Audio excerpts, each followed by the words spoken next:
কুমোরটুলি।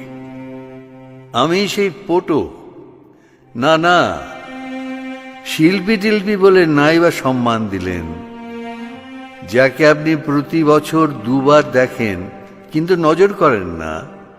আমি সেই পটো কুমোরটুলির, আপনার পটো পাড়ার এক প্রতিমা বানিয়ে মাত্র, যে পড়ে থাকে কাদা মাটি পাট তুষ আর বাঁশ চটার কাঠামোর মতোই নিতান্ত অবহেলায় সম্বৎসর, তাই উপেক্ষাই জোটে।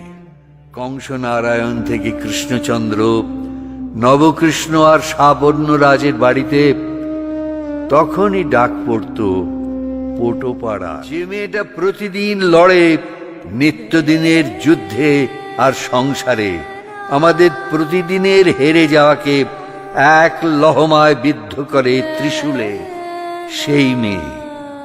তার ত্রিনয়নে আনি বরাভয়, শান্তি আর মঙ্গল। আপনি জিতে যান, আমিও জিতি। আপনি মুগ্ধ হন, আমি তৃপ্ত।